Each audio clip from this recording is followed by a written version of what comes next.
Hello, this is Chiambe Lockhart, and you are listening to Off to the Land of Milk and Honey. This is a podcast that is a thrival guide for Indigenous women. Indigenous women meaning Native American women, Black women who are indigenous to this whole world, Asian, Latina women, women of color that identify with their pre-colonial traditions and ancestors. And today's episode is Mirror, Mirror on the Wall, and this is Yesod, the ninth Sephirah in the Kabbalah. And I use the Kabbalah because so many spiritual understandings derive from the Kabbalah. It's very ancient. There are many different ways and lenses of looking at the Kabbalah, but I study it through the Hermetic lens. And the Kabbalah is originally African technology. It was brought down to Europe from the Moors, just like astrology was brought down, and so many other spiritual technologies that we use today. New Age, many New Age understandings are watered down versions of African technology. But yes, so today we will be talking about mirror magic, also projections and reflections, and Louise Hay's book, Mirror Work. 21 Days to Heal Your Life. So yes, and today is the new moon in Taurus. And Taurus, to me, represents luxury, comfort, good food, nice baths. Taurus is the Empress, abundance, harvest. And if you're listening to this and you're just like, oh my God, I know this Taurus and she's not like that. When I'm speaking on the archetypes, I am speaking on it in its purity. So if you know a Taurus and you're like, she's not like that, they probably have something going on that is conflicting with this archetype. And we also have a moon, we have a rising, we have a Venus. So there's so many different things that are going on. And we all have Taurus in our charts, in our birth charts inside of us. We have all signs inside of us. But I love Taurus because Taurus teaches us about value. And value is not something that anyone can tell you. Your value, it's your inner value. You decide your own value. It's not about external validation. It's about understanding your worth. And when we understand our worth, we can then see that it is reflected externally. So if there's things that you don't like about how people are valuing you, you can go within and really meditate on how do you value yourself? How do you value your time? How do you value your home? How do you value your family? How do you value what you do every day? How do you value these things? And we can change these things. We can always change our realities through doing internal work. And one of the most impactful ways that I have changed internally, and it has been reflected externally, is when I read Louise Hay's book, Mirror Work. But I love Taurus because it teaches us this. And if you don't understand your own inner value, if you don't understand your own inner worth, other people will not understand your own value and your own worth. Everything that we feel and we think inside is always constantly being reflected back to us. And I want to read a little bit from Ladder of Lights by William G. Gray. This is a great book. I really, really, really love this book. I've talked about it before, but this book is basically like it breaks down the Sephirahs and it talks about the four worlds in each Sephirah. So it gets really, really, really deep. And this Sephirah, the ninth Sephirah, Yesod, is ruled by the moon. The planet is the moon. And let me break it down just a little bit over here. But the reason why I love studying the Kabbalah is, for instance, with tarot, right? When you read the moon card, it talks about things being hidden, deception, all of these things. But when you read about the moon in the Kabbalah, and specifically in this book, he really breaks down that the moon is only reflecting as much as you know, is only reflecting as much as as you're aware of, you're consciously aware of. So for instance, if you are seeking out some sort of healer, if you're seeking guidance and clarity about self-love or how can you make more money, you're going to want to go to someone who has mastered that or who is on that higher conscious level of self-love or making more money. We only can see what we're conscious of. For instance, I've had experiences with women that have never had healthy relationships with other women. So they see relationships with other women as an opportunity to have a secret competition. When I have homegirls, I like to celebrate. I'm not trying to compete. If you're winning, we're all winning. You know what I mean? But some women see friendship as an opportunity to compete. They see it as an opportunity to put another woman down, maybe get her secrets, maybe find out what's going on with her and then gossip about her and, and create rumors about her. They're just like, I'm just going to beat you to the punch because they've never experienced sisterly love. Maybe their mother have an unhealthy relationship with the feminine. And so we only see what we're consciously aware of. I want to read a couple passages out of his book. We are indeed shadows, reflections, and images in relation to the divine originals we are supposed to represent. And he goes on, we read in scripture that man was made after God's image, indicating that we are reflections of a divine archetype.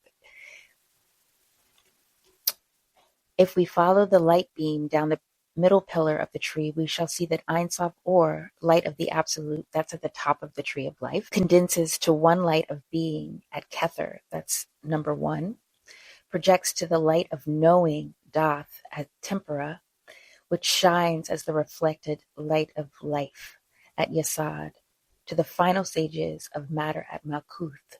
Being and knowing are thus reflected as living. While we are on earth, this is important to remember. He then goes on, our whole lives operate on reflex principles because we reflect ourselves to ourselves both inwardly and outwardly. Our experience of anything is not the thing itself, but our own reactions to it. Our reflections become our realities. This is the actual magic moon mirror in which we live as mortals. We are what we think ourselves to be, allowing for time lag. In fact, we may express the formula of Yesod, being times knowing over time equals life. I love that. And you know what? It's so empowering because it's like we can change that. We can change our reality at any moment by doing our inner work. And one of my most impactful tools that I have used is Louise Hay's book, is looking in the mirror and saying affirmations. In this specific book, you go through 21 days of journaling, 21 days of looking in the mirror and talking to yourself. And I remember I've done it twice, and I'm going to start on my third time for the new moon. And number one, whenever you do any type of spiritual work, whether that be lighting candles, meditating, baths, spiritual baths, whenever you do something like that consecutively every day, 7 days, 21 days, you're going to see a change. And especially with stuff like this, we're so used to getting things fast and convenient and all the things, but it's really the subtle tools and healing that is the most impactful, I believe. We don't see it right away. And even with herbs, it's just like some herbs, it takes a minute for your body to start to heal with these herbs, like ashwagandha or something like that. And when we do things over a period of time, that's when we see these deep, deep, deep changes. And I just have to say that across the board with spirituality. I mean, sometimes you might have this boom flash of Kundalini, or sometimes you might uh, work with plant medicine, hallucinogenic plant medicine that can really give you a big dramatic insight on things. And that sometimes is amazing. But I really do love the subtle changes. One of my friends from a very long time ago said this to me. We were both going through a big transition, and she said, Tiambe, you just got to swim and swim and swim and swim and swim. And then one day you look up and you see how far you've swam. It's the same thing with therapy, to where you just kind of do the work and you keep showing up. And then one day you look back and you're like, oh my God, I've grown. I'm healing. So Louise Hay's book, like when I first did her book, did this mirror work for 21 days, so much changed. The love that I had for myself grew. I don't even know really if I loved myself at that point. I think I might have tolerated myself, but I didn't really love myself. I remember that I started to make more friends midway through because I was just so open. And I think a lot of us, we think that we're really not lovable. A lot of us really deep down don't think that we're lovable because we're not perfect, or when this is right, or when you lose weight, or when you have this, or when, you get this job, then you're lovable. But I love this book because it really teaches us in this moment, right now, I'm lovable. I love myself. You're lovable. You don't have to be perfect. You don't have to do this. You can still be working on shit. You can still be having your goals. It's not the end all be all. You can still even be a little tough with yourself with your goals and push yourself, but you can still love yourself as you are right now, Have you ever looked back at an old photo and you're just like, oh, I remember this time I looked so cute here. I da da da. And then you might think like, oh, at that time I didn't think I was shit. And we're lovable at that time, but then also just to kind of go back to that reflection to where it's just like we're not really seeing what reality is. We're just seeing what we believe reality is. And so I want to read a little book, a little piece of this book. Mirror work, looking deeply in your eyes and repeating affirmation, is the most effective method I've found for learning to love yourself and see the world as a safe and loving place. Now, that's the thing. It's like, and this is me talking, when we love ourselves, we are valuing ourselves, and then that is then reflected back to us through our environment. And we will talk about projection. The most powerful affirmations are those you say out loud when you are in front of your mirror. The mirror reflects back to you the feelings you have about yourself. It makes you immediately aware of where you are resisting and where you are open and flowing. It clearly shows you what thoughts you will need to change if you want to have a joyous, fulfilling life. As you learn to do mirror work, you will become much more aware of the words you say and the things you do. You will learn to take care of yourself on a deeper level than you have done before. When something good happens in your life, you can go to the mirror and say, thank you, that's terrific, thank you for doing this. If something bad happens to you, you can go to the mirror and say, okay, I love you. This thing that just happened will pass, but I love you, and that's forever.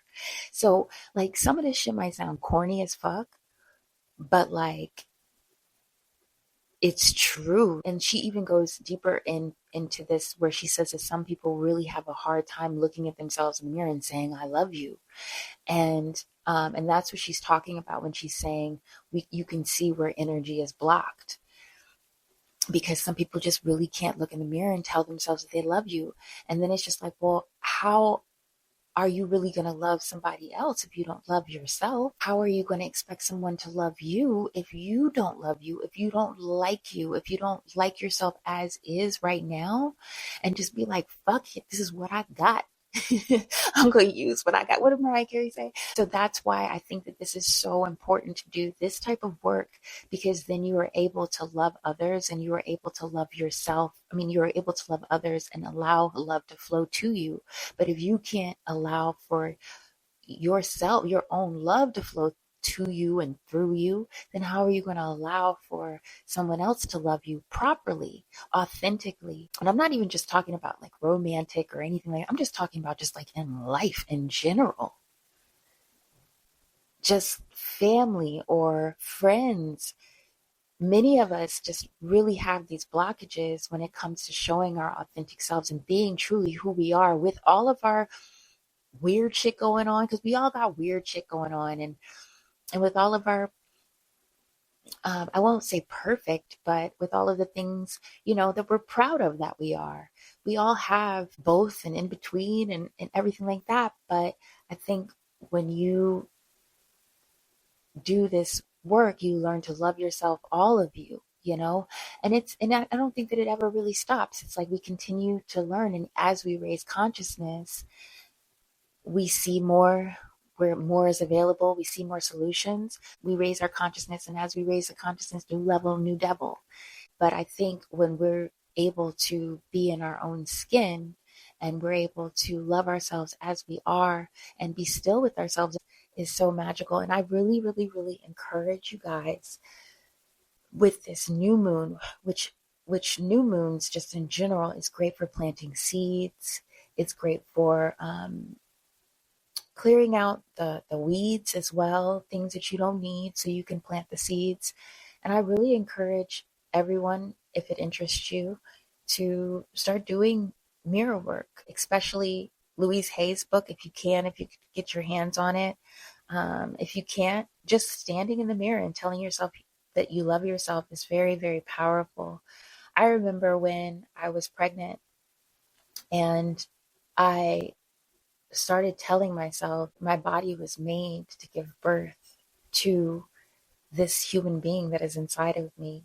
My milk is going to be abundant. And I gave birth to a 9-pound, 5-ounce baby at home 2 weeks into quarantine. And my son immediately began breastfeeding, like 2 seconds after he was born. And I know that there were so many other variables that were involved in that. And that's not to say women who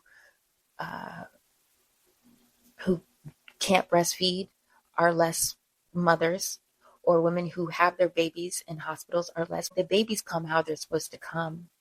But I know for me, this was my own personal journey. And part of my own personal journey was understanding that I'm valuable and I'm worthy and that I can do hard things. And our cells, and understanding that our cells are always listening to what we're telling ourselves. Our bodies are capable of miraculous things. Our bodies are capable of healing. Our minds are capable of healing. And even when you don't believe it, sometimes you just got to say it. And sometimes you just got to fake it until you get there. But I highly encourage everybody to really work on their value.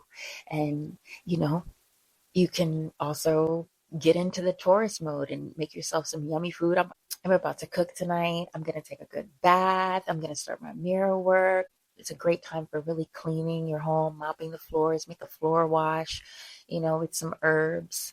Gonna get some incense so it smells good. And we're going to go to our community garden, Aquaba, and we're going to,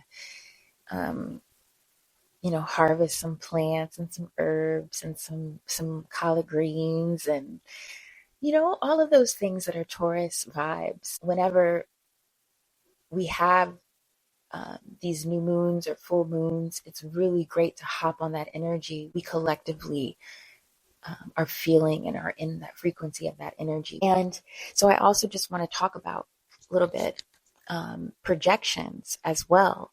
So projections, for anyone that doesn't know, projecting is when someone projects their own reality onto you. And so that could mean you're walking down the street and somebody starts screaming at you that your name is Andrew. And you're like, dude, my name is not Andrew. But what happens is a lot of times it doesn't happen like that. It happens in relationships. It happens in partnerships and creative partnerships, romantic partnerships, friendships, work environments, to where people begin to project. And because we love them, we a lot of times decide that we're just going to put on this costume, or we're going to play the part, and we just play the role. I love James Baldwin, right? He is like the GOAT to me, just whenever I think about him, I think about Richard Wright, I think about all of these incredible Black authors or Black artists that had to go through so much, and especially James Baldwin being gay. Like, I can't even imagine all the shit that he had to go through. He's just such a brilliant, just human being. But he does have this one quote where he talks about Black women are the most disrespected people and da-da-da-da. And I've heard so many Black women repeat this. And I know that he probably was speaking up and using his platform because he was sick and tired of seeing Black women being disrespected, whether it was his homegirl, whether it was his mother, his sister, whatever. But I refuse to go down that path as a Black woman, as an Afro-Indigenous woman. I refuse to go down the path of like, oh, it's so fucked up, because I know my melanin, I know my womb, and I know the kundalini that runs in me. I can fucking change my reality like that. I know that I'm a creator. I'm completely aware and oblivious to how people love to put these projections onto us. But I also understand that words are powerful. And I also understand that this country loves to see a Black woman in despair and loves to see a Black woman angry and helpless. I'm so angry, I can't do anything about it. And then that just internalizes and causes disease and imbalances and all the things. So with these projections, even reactions are feeding the projections. Because essentially, when somebody is projecting this and you're putting on these costumes, you're playing this role, I guess, that they want you to play, whether even you reacting to it is feeding it, like we learned in with Osset in the previous episode where I speak on, we speak about frequencies altering your reality. So your reaction, your emotions is altering your reality. And you're feeding this person's reality. But it is, you are in their matrix. You are in their Saturn's cube. You are allowing them to sit on your throne and wear your crown and your temple. And I'll never forget, A.A. Rashad was talking about that. When you speak someone's name, you are allowing someone to sit on your throne, wear your crown in your temple. Because when you're saying these things and when you're giving someone else power over you, you're allowing for them to control your life, because you're constantly in this reactive mode. You're not being proactive with what you need to do. You're not going about your day and focusing on your goals, focusing on your priorities. You are essentially feeding their reality of things. And